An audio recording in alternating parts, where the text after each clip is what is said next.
Hello, Rich Reviews, Gary Rich speaking to you today. Walk Like a Panther. I was looking forward to this film, British film. You know how I feel about British films. Looking forward to it. Unfortunately, this was more like Walk Like a Pussy. This was an awful movie. Very corny. No real comedy at all. I don't know who came up with the money to fund this, but really bad. The only plus signs were the actual cast. Great cast, in fact.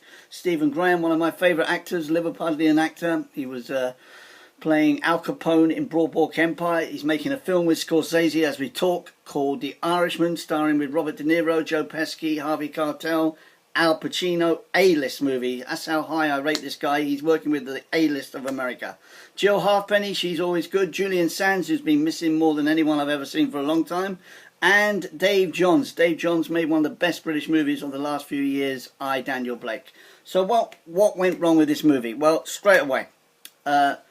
The idea for the story was quite clever. It was set in present day, going back to the 1980s when professional wrestling was a big plus on ITV, and Big Daddy and all the fighters. They're all now retired, living in this pub which is owned by Davy Johns, run by Stephen Graham.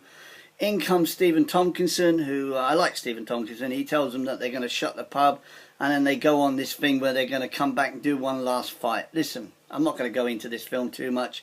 It just does not work. There's a couple of times I laughed, but really with the A-list of actors that are in this film, I mean the A-list of British comedy actors, a lot more that I hadn't even mentioned.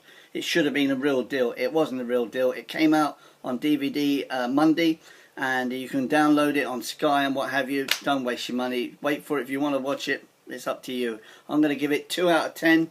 It's a really corny film. I don't understand where the script was going. I don't understand where they were coming with the laughs, the direction, anything about this film. I wish I could just say to you, yeah, it was good. I enjoyed it. You know, having watched a great British film just recently, I wish I could say that to you. This really puts back British cinema 10 years. It really was that bad. I just don't get it at all.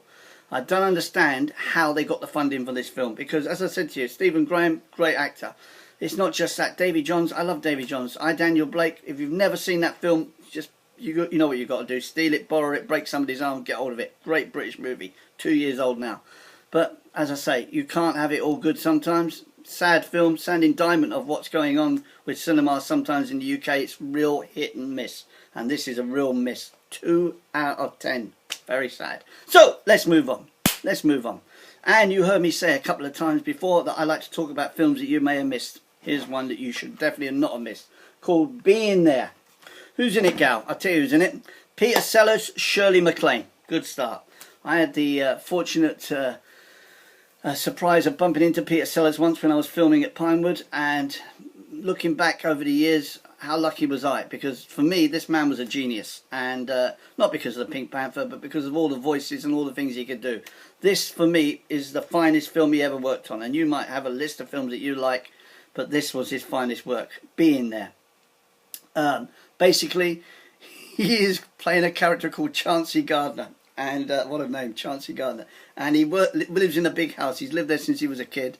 And the old man of the house dies, and the big black woman who's the housekeeper says, you've got to move out. Now, he's never been outside the house all his life, and he's in his late 50s. So he goes outside the house with his remote control from the TV, because that's all he knows, and he keeps flicking things with the remote control. Anyway, he tries to cross the road in New York, and he gets hit by a car.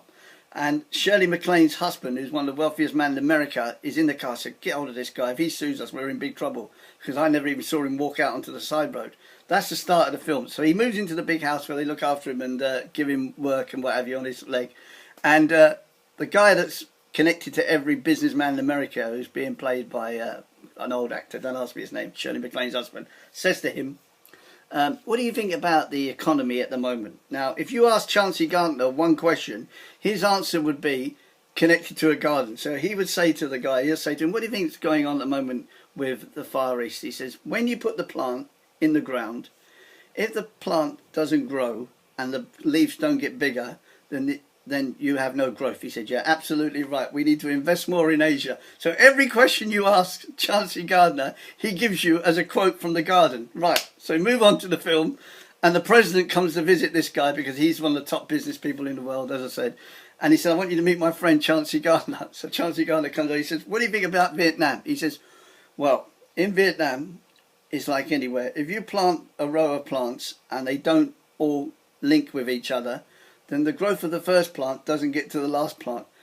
And the president looks at him and goes, wow, that's incredible. You're absolutely right. We need to put more troops over there. So you're getting the premise of the film. This is one of the best comedies I've ever been watched in my life. I don't even know how many times I've seen this film. Shirley MacLaine is fantastic. There's so many lines that I can tell you. It's a 10 out of 10, by the way, the film. There's so many lines that I can tell you. 1979, called Being There. If you can get hold of it, I don't care how you get hold of it. You can watch it late at night one night. It's an absolute classic. If you've seen it, leave a note. It was voted the top 10 comedies of all time in a poll in the States. It's a 9 out of 10 on most polls. I think Rotten Tomatoes is at 89% out of 100. Being There, Shirley MacLaine, Peter Sellers, as always. Now, before I go, once again, thank you to all the people that have commented. Loads of comments, loads of views now. Wow, I only started this a month ago. Big thank you to everyone. If you want to subscribe, if you want to like, do that. If you want me to look at a film that's coming out, I'll have a look at it for you. I've got plenty of time at the moment. And as you heard me say, unfortunately, Walk Like a Panther, crap.